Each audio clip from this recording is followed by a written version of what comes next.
The trip was supposed to be a break from city noise, a week-long escape in a quiet forest where phones would lose service and the stars would shine brighter than any street lamp. Alex, the unspoken leader of the group, had spent months planning the hike into Washington's North Cascades. He'd pored over maps, studied routes, and convinced his friends, Lena, Marcus, and Tyler, that the trip would be unforgettable. They had been friends since college, bound together by late nights, shared secrets, and the occasional reckless adventure. This, Alex assured them, would be the grandest one yet. The first day unfolded like a postcard. Crisp mountain air, fir trees heavy with dew, and a trail that wound lazily alongside a sparkling creek. They laughed more than they walked, shouldering heavy backpacks but feeling lighthearted, as though the woods themselves had welcomed them. Marcus carried his camera and stopped every few minutes, capturing scenes that made Lena roll her eyes but secretly smile. Tyler, ever the joker, whittled sticks into makeshift spears and challenged everyone to duels. By evening, when they pitched camp in a clearing ringed by pines, it felt like the kind of moment people dreamed about but rarely experienced. That night, though, the forest revealed its other face. As the fire crackled low and the group settled into their tents, a silence spread, thicker, deeper than the kind that belonged to city nights. Lena, who had always been sensitive to sound, found herself straining to hear even the rustle of branches.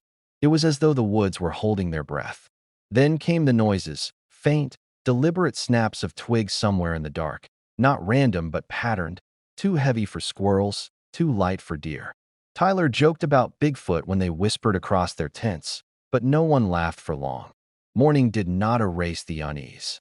Their trail led them higher into the wilderness, where switchbacks carved into steep ridges and cliffs gave dizzying views of endless evergreens. Marcus noticed strange shapes carved into tree trunks, spirals, symbols he didn't recognize, some etched with surprising precision. He pointed them out, but Alex brushed it off as remnants of old campers or maybe bored kids. Still, Lena couldn't stop staring at one of the spirals. It seemed to twist inward the longer she looked, drawing her eyes into a dizzy spell. The group pressed on, but a quiet tension had replaced the laughter of the day before it. By the third evening, their sense of isolation had deepened. Clouds gathered, swallowing the light early, and the air carried the metallic edge of an approaching storm. They camped in a hollow near a stream, hoping the water would mask the forest's strange silence. But that night, the sounds returned, louder this time. Not twigs, but footsteps. Slow, dragging, circling. Alex gripped his flashlight, wanting to step outside, but fear rooted him inside the tent. Tyler muttered, "It's nothing, just the wind," though his voice quavered. Then came a low whistle, long, rising, and human. The group froze. Out in the blackness, someone was there. Morning brought no relief. The group emerged from their tents bleary-eyed, shaken by the whistling sound that had haunted the night. Alex tried to dismiss it as coincidence, a traveler passing by, maybe even an animal, but no one looked convinced. Lena's hands trembled as she packed her gear, and Marcus kept glancing back at the tree-line as though expecting someone to step out. Tyler, normally the loudest, was quiet. His humor evaporated. They debated turning back, but Alex insisted they keep moving. "It's just the woods playing tricks on us," he said, though his own voice carried a thin edge of doubt. The trail climbed sharply, leading them onto a ridge that overlooked a vast green valley below. Wind whipped against their jackets, carrying with it the earthy smell of moss and wet stone. Marcus fell behind, pausing often to take photos, and when he caught up he revealed something troubling. Fresh carvings in the trees along the ridge.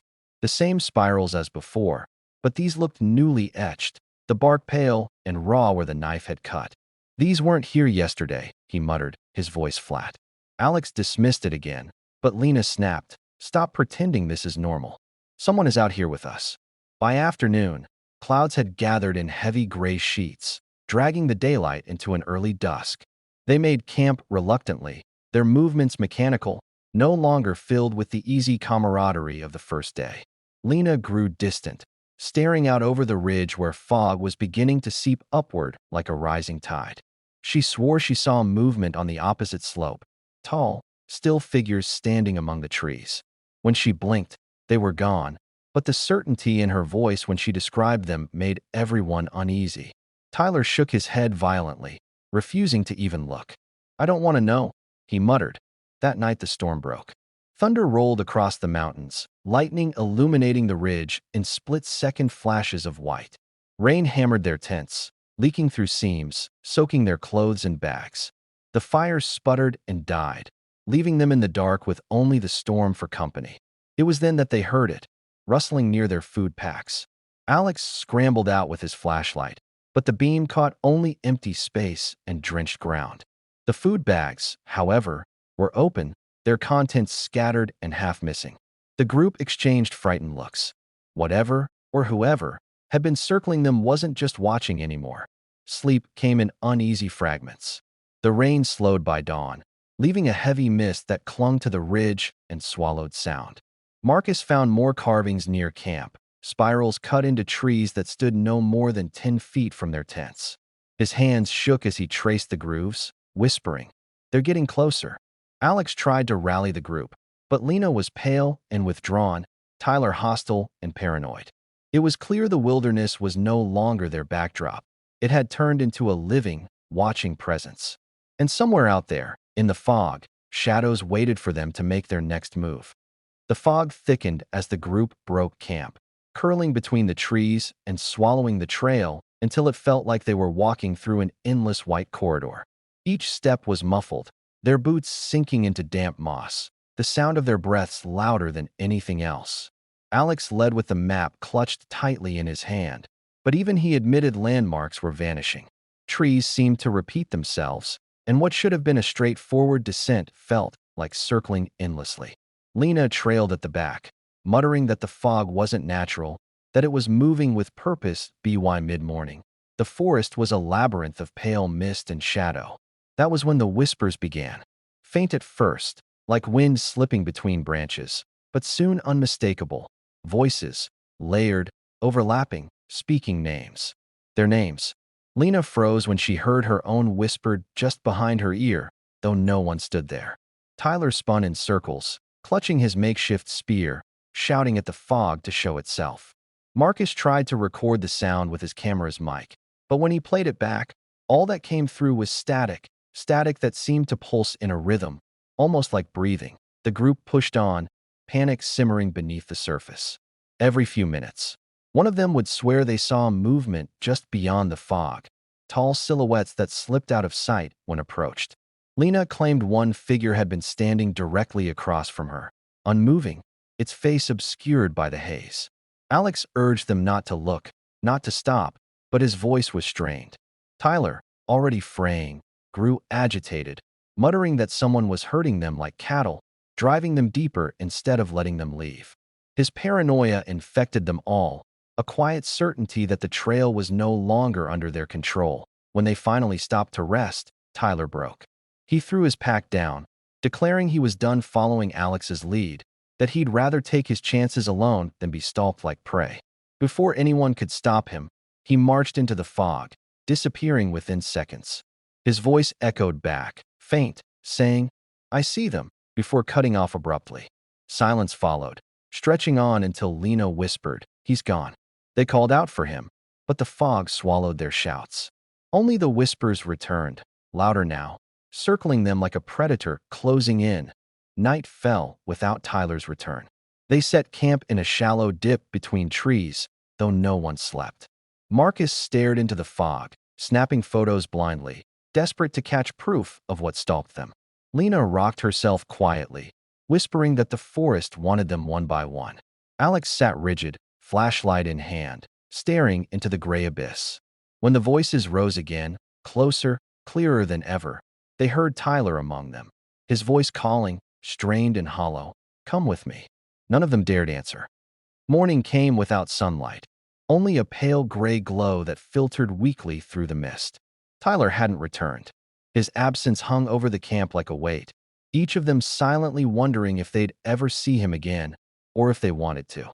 Lena's eyes were bloodshot, her voice hoarse as she repeated that the whispers had carried Tyler's voice long after he was gone.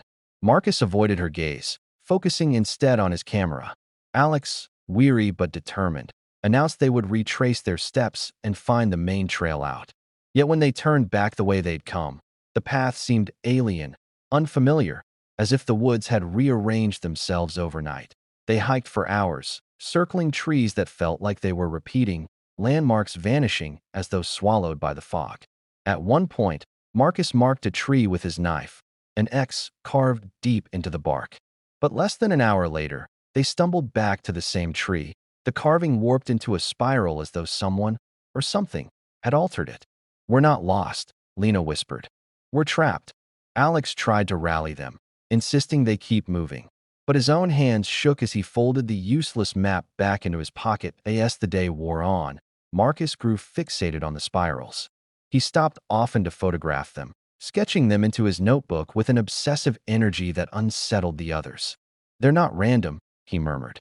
"They're placed, almost like a map." Lena begged him to stop, but he didn't listen. At one point, she found him tracing the spirals with his finger, his eyes unfocused, lips moving as if reciting words she couldn't hear. Alex pulled him away sharply, snapping Marcus out of his trance, but the damage lingered in the silence that followed. That night, exhaustion overtook them. They pitched camp in a clearing that looked identical to the one before, though none of them admitted it. Sleep was fitful, broken by the now familiar sound of footsteps. This time, though, it wasn't just circling. The steps approached, halting just outside the tents. Lena clamped her hand over her mouth to stifle a scream. The crunch of leaves grew louder, closer, until it stopped directly in front of Alex's tent. He held his breath, every muscle locked. Then came the sound. Children's laughter, soft and high-pitched, echoing in the stillness by dawn.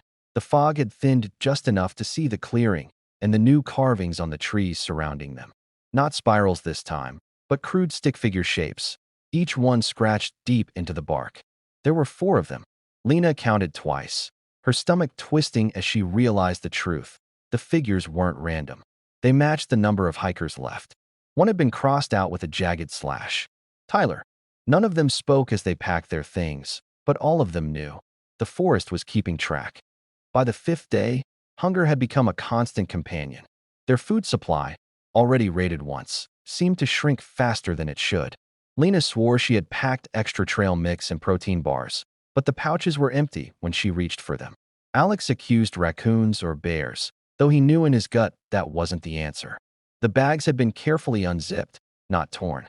Marcus, distracted by his sketches, barely ate at all, as if his appetite had been replaced by something darker. His notebook had become his lifeline, pages filled with spirals, stick figures, and symbols none of the others recognized. Tension simmered with every step. Tyler's absence had cracked the group's fragile unity, and the loss of food pushed them further apart. Lena accused Marcus of sneaking rations while they slept, pointing to crumbs near his sleeping bag. Marcus denied it fiercely, his eyes flashing with anger. "It's not me. It's them," he hissed, jabbing a finger toward the trees. "They take what they want." The words chilled Alex more than the cold air. He tried to mediate, but his voice no longer carried authority. The group was splintering, each of them retreating into their own fears. That afternoon, Alex led them on what should have been a descent back toward the valley. Instead, they emerged into the same hollow stream bed they had passed 2 days earlier. Lena dropped to her knees, sobbing that the forest was looping them in circles.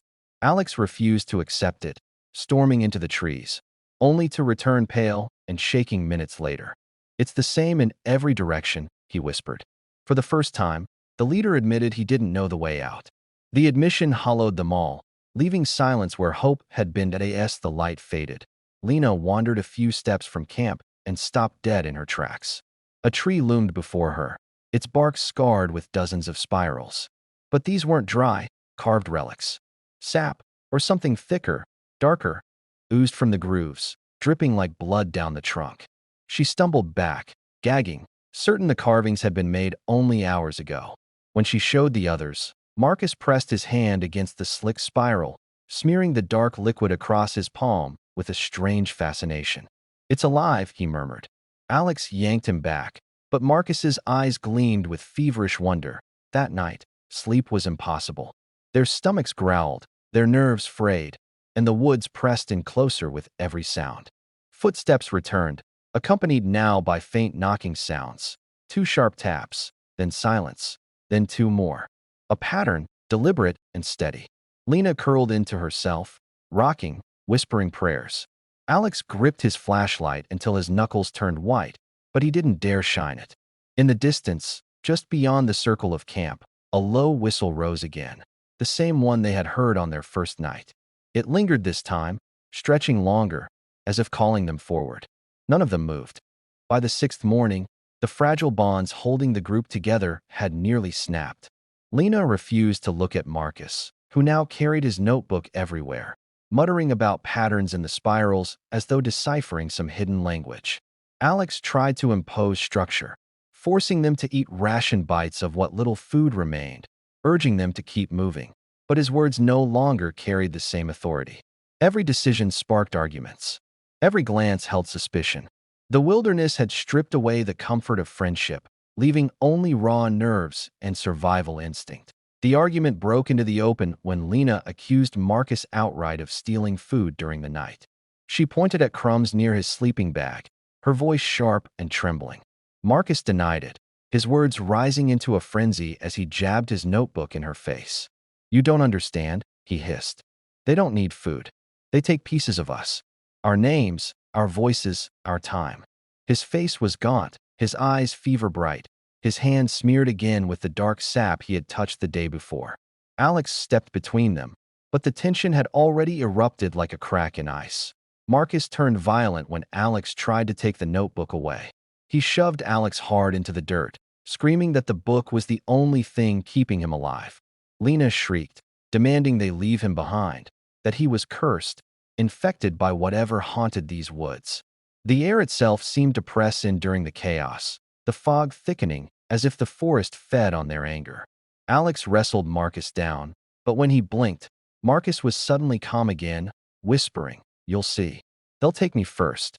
The words hung like a curse between them all. That night, exhaustion left them brittle. The fire was weak, hissing with damp wood, the fog rolling thicker than ever. Alex awoke to the sound of snapping twigs, louder than before, closer. He unzipped the tent, shining his light, but Marcus's sleeping bag was empty. The notebook lay open where he had been, its pages filled edge to edge with spirals so dense they seemed to writhe under the beam. Alex shouted Marcus's name into the fog, his voice swallowed instantly.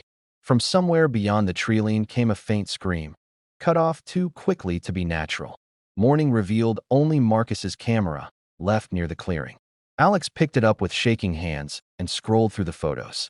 The last series chilled him, blurred shots of shadowy figures in the fog, tall and thin, their faces indistinct, each frame closer than the last. The final image showed a shape looming just behind Marcus, its arm reaching toward him, hollow where its eyes should have been. Lena collapsed when she saw it, sobbing uncontrollably. Alex closed the camera, his throat dry. They were down to 3, but for how long? The loss of Marcus left a silence heavier than his presence ever had. Alex tried to keep Lena and himself moving, clinging to the fragile belief that motion equaled survival. But Lena was slipping. Her eyes, once sharp with fear, now looked glassy, her lips moving silently as though in prayer or conversation with something unseen. She would stop mid-step to press her hands against carved spirals, whispering about gateways and the ones waiting beyond.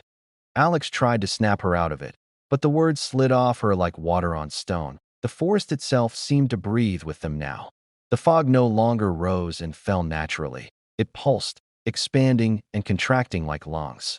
Trees groaned in the windless air, their branches twisting together as though conspiring. Alex found himself gripping his flashlight even in daylight, though the batteries had begun to weaken. Every time he glanced over his shoulder, he expected to see Marcus, or something wearing his shape, standing in the mist.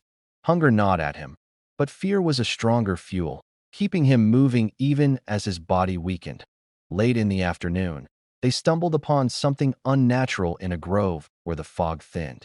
A crude shelter stood beneath the trees, built from branches lashed together with rope and strips of fabric. Bones, animal and human alike, hung from the roof, strung together with twine, clattering faintly in the stagnant air. Inside, Piles of stones were arranged in spirals, each stack crowned with scraps of clothing so weathered they seemed decades old. Lena dropped to her knees in front of the shelter, transfixed, whispering, "Offerings." Alex dragged her back, while rising in his throat, the realization sinking in that others had been trapped here before as dusk approached. Lena's muttering grew worse. She said she could hear the forest's voice, that it was telling her secrets Alex wasn't meant to know. "It's in their eyes," she whispered, staring into the trees. "Hollow, but not empty. They see through us, into us." Her body trembled as if with fever, and for the first time, Alex wondered if he could keep her alive, or if she was already slipping into the same pull that had taken Marcus. He wanted to believe she was still herself, but every glance at her wild eyes made that faith harder to hold.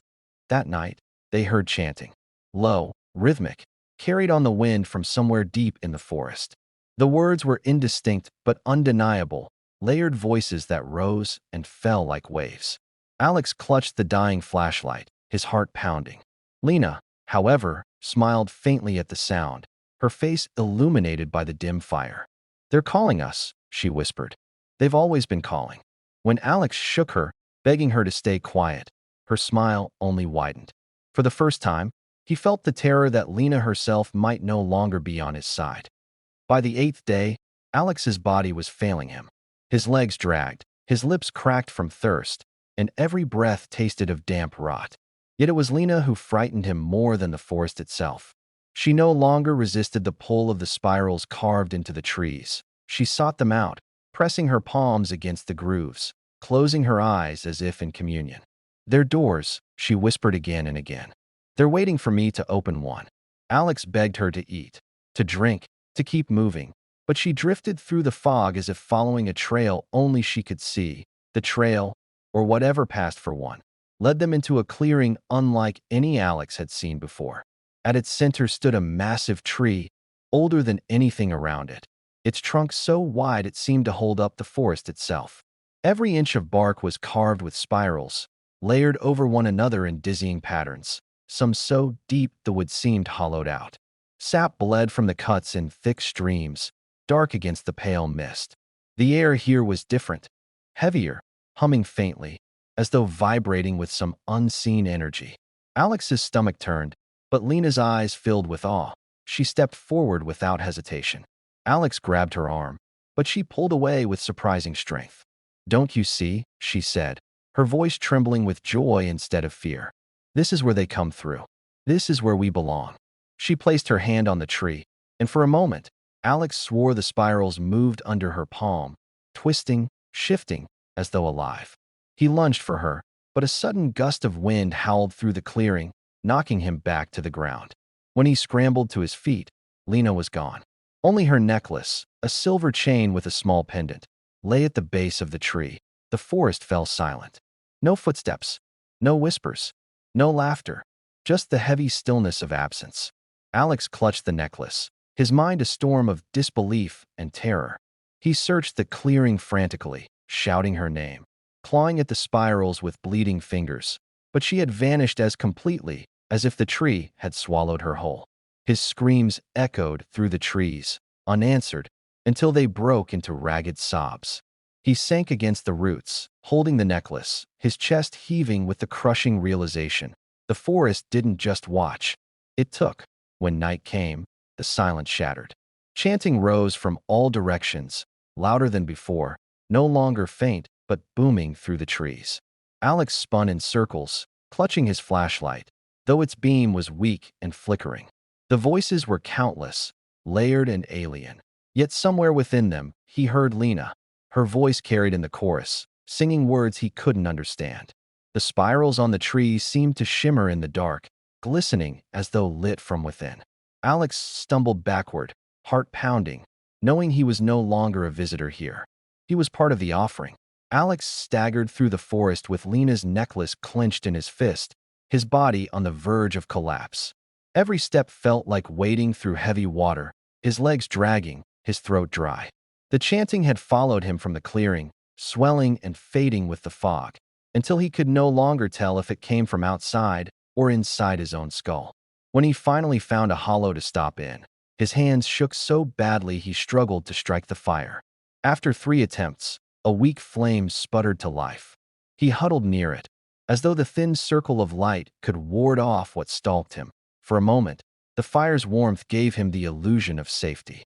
He whispered to himself, rehearsing plans, trying to cling to reason. Dawn. Just hold out until dawn. The rangers, the search teams, someone will come. Yet even as the words left his lips, he knew how hollow they sounded. No one was coming. No one ever had. The forest didn't let people leave, it absorbed them. The spirals, the voices, the disappearances, they were part of a cycle older than anything Alex could comprehend. Still, he clutched the necklace and stared into the flames, refusing to surrender completely. Then the fire dimmed. Not naturally, no breeze, no rain. One moment it burned steady. The next, its flames shrank, as though something unseen was sucking the life out of it. Alex scrambled, feeding it sticks and leaves, but the wood smoldered uselessly. His breath came fast, heart pounding, as shadows thickened at the edges of the clearing. The mist parted just enough to reveal them, tall, thin shapes, eyeless and silent, standing in a wide ring beyond the firelight. Dozens of them, maybe more. Their presence pressed against him like a weight. Alex shouted hoarsely, rage breaking through terror. "What do you want?" His voice cracked, echoing against the trees. One of the shapes stepped closer, slow and deliberate, until the firelight brushed against its form. It was human-like in shape, but wrong. Its head too long, its limbs too slender, its face nothing but 2 hollow pits where eyes should have been. Alex froze, his scream caught in his throat. The figure tilted its head, as if curious, then raised a hand, long, jointed fingers pointing at him. The rest of the shadows followed, their movements in eerie unison. The fire gave one final gasp of flame before collapsing into embers, plunging the clearing into darkness.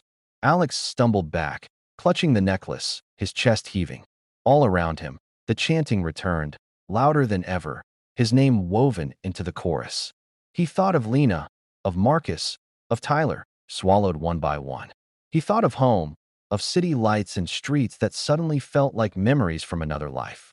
As the shadows closed in, he did the only thing left.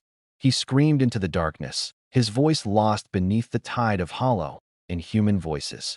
Alex didn't remember falling. One moment he was screaming at the ring of hollow-eyed figures, and the next he awoke on the forest floor, his body cold and damp. The campfire was gone. No ash, no ember, not even a trace it had been lit. The fog was thicker now, suffocating, pressing against his skin like wet cloth. He clutched the necklace instinctively, the only anchor he had left, and rose to his feet. Silence hung heavy. The figures were gone, yet their presence lingered in the air, as if watching from behind every tree. He stumbled forward, half expecting to collapse again, but instead the forest seemed to open around him. For the first time in days, he saw light, faint, pale, but unmistakable. His heart surged. He pushed through the mist, branches clawing at his arms, until he burst into a clearing where the fog finally broke. Beyond the tree line, he saw it, the world outside. A dirt road, a weather-beaten trail marker, civilization. Alex fell to his knees, sobbing, the necklace slipping from his grip. Somehow, impossibly, he was out, but something was wrong. The air wasn't lighter here, it was still thick, humming faintly. The dirt beneath his palms was carved, not naturally, but in spirals, hundreds of them, etched into the road, spinning outward in dizzying patterns. His breath caught. He staggered to his feet and looked up the path. In the distance, a ranger station stood, lights glowing warmly in the windows. Relief threatened to break him in two. He stumbled toward it, every step heavier, every spiral underfoot seeming to twist deeper. When he reached the station, the door was ajar. He shoved it open, calling out hoarsely, "Help, please." Inside, the room looked normal at first. Chairs, maps, radios, a coffee mug left half full on the counter. But as Alex's eyes adjusted, he saw the walls. Every surface, desk, doorframe, floorboards, was carved with spirals.